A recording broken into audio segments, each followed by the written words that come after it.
going on, vinyl community? Welcome to another video with the Record Spinner. In today's video, I'm going to be showing you guys my Record Store Day 2026 vinyl haul. I hope everyone out there had a great Record Store Day this year. You guys got what was on your want list, enjoy the camaraderie amongst and made friends with other like-minded music and vinyl lovers, and of course, didn't pay much mind to that prick that was copying the Taylor Swift 7-inch to flip online. Now, despite some of the internal politics that sours Record Store Day to an extent, it's still a fun day to come out and support independent record stores and enjoy the thrill of the hunt that entails with being a vinyl collector.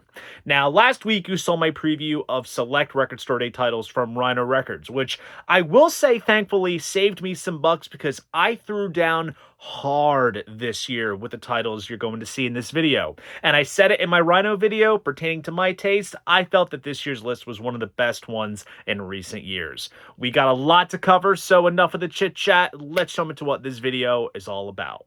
First, I gotta start with the obligatory #1 pick on my need list, not my want list, and that is a special Kiss tour album. All I can say is, finally. For the longest time, Kiss has never participated in Record Store Day, supposedly because there wasn't enough return on investment to do it, but I'm glad that the tune has changed with this. Now, this is a reissue of a rare promo EP that was sent out to radio stations to hype up the Destroyer tour. So it features Beth, Do You Love Me, Flaming Youth, and Detroit Rock City. Now, since Destroyer celebrates its 50th anniversary this year, it is a cool means to reissue this highly collectible piece. Originals have sold for over $500, and now you can snag it for a mere fraction of that price.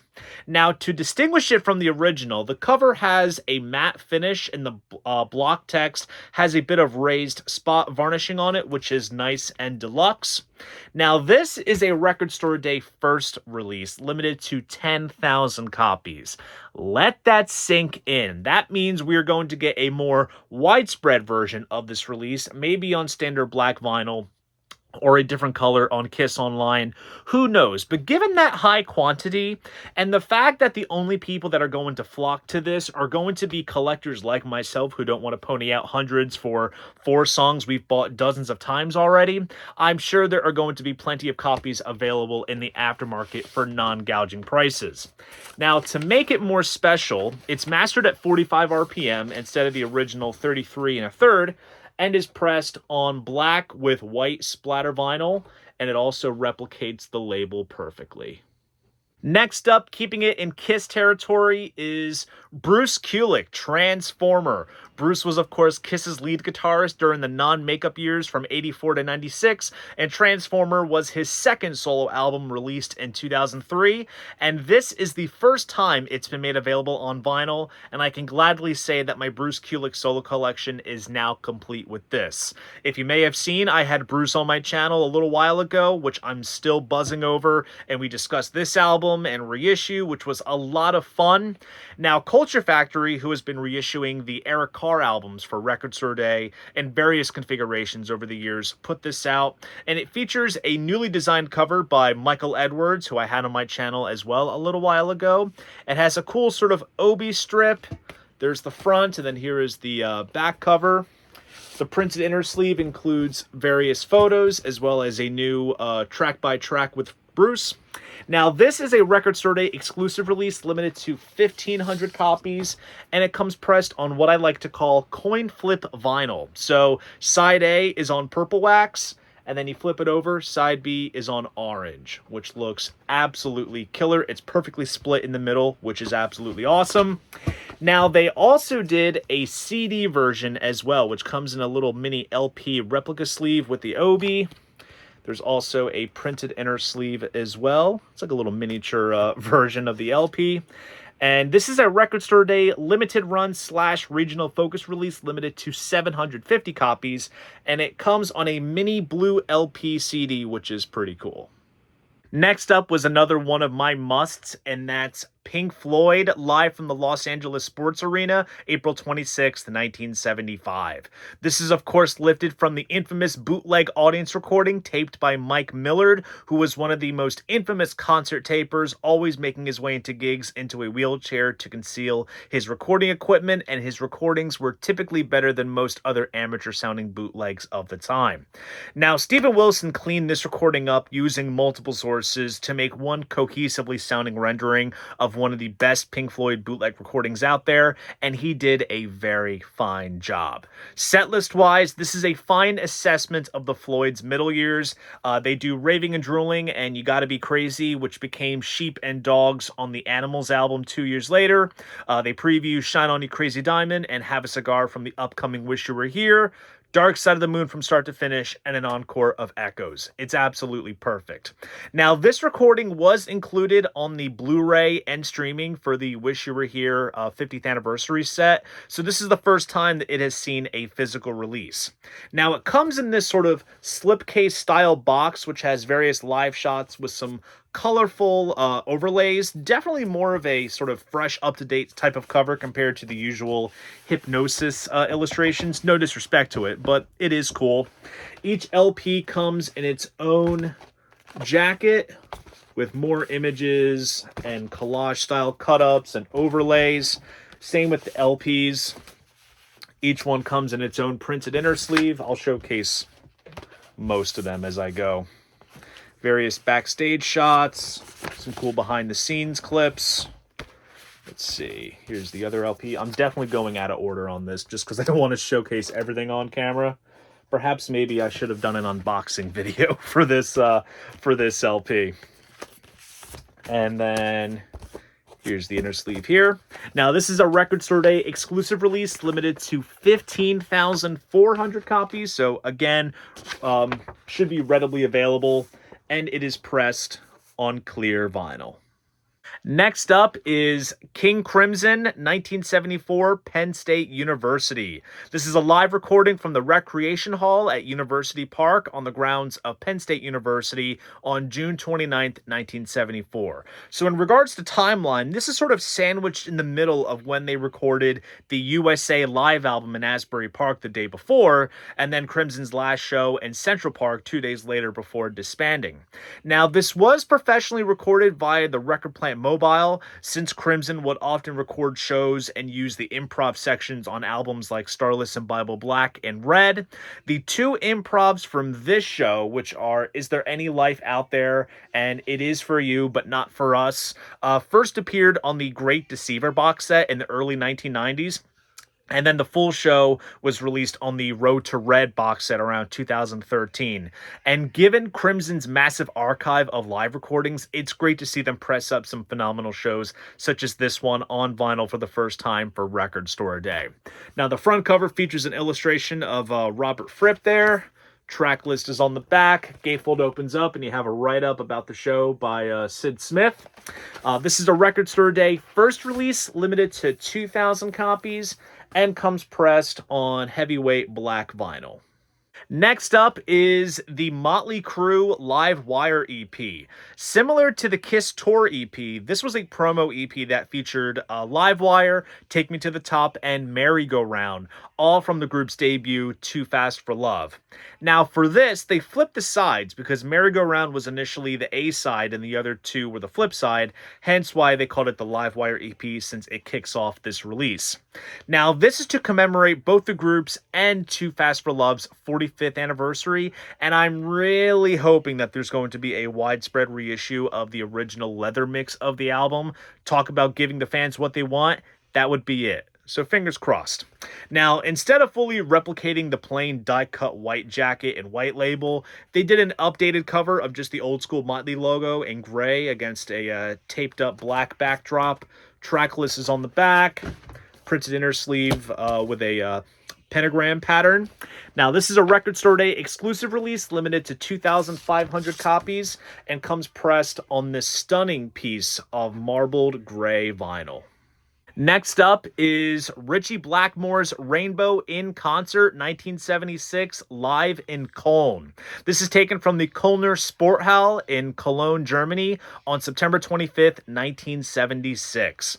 This was one of the first shows of the European tour in support of Rainbow Rising and was also recorded for the Rainbow on Stage live album. A cover of Deep Purple's Mistreated appears on the album from this show. Now, this early lineup of Rainbow is absolutely dynamite, and they rip through a killer set featuring Man on the Silver Mountain, Stargazer, Kill the King, and so much more. This show was initially remixed and released on CD back in 2006, but there was the release of the Temple of the King 75 to 76 box set from this year, which this show and two others from this tour appear, so it's great to have one of them on vinyl. The front cover kind of mimics the concert poster and has a live shot of Ritchie on the front. Cool stage shot on the back. It is a single pocket jacket, and each printed inner sleeve color corresponds to the color of the vinyl that it holds. This is a Record Store Day exclusive release, limited to 1,200 copies, and comes pressed on red, yellow, and blue vinyl. Next up is Thin Lizzy live in Cleveland 1976. This is a live show from the legendary Agora Ballroom in Cleveland, Ohio on May 11th, 1976 during the Jailbreak Tour, arguably the point in time where Thin Lizzy's career hit serious pay dirt.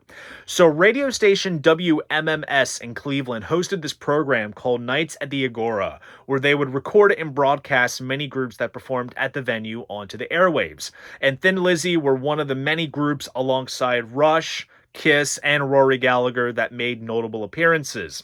Now, most of these Agora broadcasts have hit the bootleg market over the years, some from pre-FM reels, but Thin Lizzy's set never really made it, and it was first released on the 1976 box set from 2024. And this is the first time that it has been made available on vinyl. There's plenty of classics on here like Jailbreak, Emerald, Boys Are Back in Town, and their cover of Bob Seger's Rosalie, so I'm really stoked to dive into this. The artwork features elements from Jim Fitzpatrick's original cover art for Jailbreak. Track list is on the back. Gatefold opens up and you have a collage of photos and various bits of memorabilia, which looks really cool. The printed inners also have the Thin Lizzy logo. This is a Record Store Day first release, limited to 4,000 copies, and is pressed on clear vinyl with the old school spacey Vertigo label. Next up is the first of two Brian Wilson releases, and that's Imagination. This was technically Brian's second solo album, which came out in 1998, and it's kind of polarizing, mainly down to co-producer Joe Thomas's involvement and shifting the album into this sort of adult contemporary / soft rock direction that just kind of wimps out compared to what Wilson did during his prime. Hell, it even turned into an album that Brian didn't like himself. So do what thou wilt with that. Nonetheless, it does have some solid standout moments like Cry, Happy Days, and Lay Down Burden, which Brian dedicated to his brother Carl, who had passed away. He also re-recorded some old Beach Boys numbers like Keep an Eye on Summer and Let Him Run Wild, and the track South American is also co-written with Jimmy Buffett. I feel like I don't talk about Brian Wilson enough on my channel as I should, because the man is responsible for opening my musical world up to so many avenues and corners that I would have never encountered on my own. So I give him so much credit, and I still need to get a lot of his solo stuff, so Rhino putting this out on vinyl for the first time ever is an absolutely solid move. The artwork, of course, is based on the original CD. Same goes with the insert inside. It's more or less the CD booklet, just kind of spread out in these sort of quadrants. This is a Record Store Day exclusive release, limited to 3,500 copies, and comes pressed on black vinyl. Next up is the second of two Brian Wilson releases, and that's On Tour 1999 to 2007. This is a compilation of various live recordings from the years Brian came back into the fold as a touring musician, backed by such an amazing backing band featuring members of the Wondermints and guys like the late Jeffrey Foskett, who were able to bring to life Brian's elaborate studio productions on the live stage. Now, what I do appreciate about this release is that it avoids the heavy hitters like California Girls, God Only Knows, Fun, Fun, Fun, etc. Instead, you have these great deep cuts like The Night Was So Young, Busy Doing Nothing, Marcella, Friends, even a cover of the Beatles' She's Leaving Home. It's a fun deep dive, and it's great to see Uglier Records wave the flag that's Brian Wilson's legacy with releases like this. I believe they also reissued the Live at the Roxy live album on vinyl last year, which I still need to get, but this is really, really awesome. I do love the album cover. You have 4 images of Brian in various phases of his life over the years in visually popping colors. Set list on the back. Gatefold has some great photos of Brian, his group, and various friends and colleagues. This is a Record Store Day exclusive release, limited to 2,000 copies, and is pressed on this lovely slab of marbled colored vinyl. Last but not least is XTC Live Boots, Emerald City, Cherry Hill, New Jersey, 17th of April, 1981. I don't think I need to explain when and where this was recorded, as alluded in the title, but here at last is an XTC live album. A band that only had a limited shelf life as a live touring band, as opposed to crafting studio perfect gems down the line like Skylarking and Oranges and Lemons. And this is the first entry in this new Live Boots series that frontman Andy Partridge is overseeing. Now, this show took place during the US tour in support of the Black Sea album, which is my favorite of theirs, and they do stuff like Respectable Street, Generals and Majors, Making Plans for Nigel, Life Begins at the Hop, and so many other great tracks. Now, what makes this release unique to own for myself personally is that the show took place in Cherry Hill, a town that's literally an hour's drive for me, and I've been to so many times. And WMMR, which is the big Philadelphia rock radio station, recorded and broadcasted this, and I listen to WMMR to this day often. Even had a chance to meet the legendary disc jockey Pierre Robert a few times, so it's cool to have this little piece of local history. It is a visually popping sleeve with a pair of colorful boots, get it, live boots, against a black and yellow striped backdrop. That continues on the back with the track list, as you can see right there. And the gatefold features testimonials from each of the band members, along with some distorted live shots. Now, this is a Record Store Day exclusive release, limited to 2,500 copies, and is pressed on heavyweight black vinyl. So there you guys go. That is my Record Store Day 2026 vinyl haul. Now, here is a question for you guys. What did you get for Record Store Day 2026? And did you snag any of the records that I showed in this video? Please drop a comment down below. I'd love to know. And if you enjoyed this video, please go ahead, give it a like, and subscribe to the channel. See you guys in the next video. And most importantly, keep the records spinning.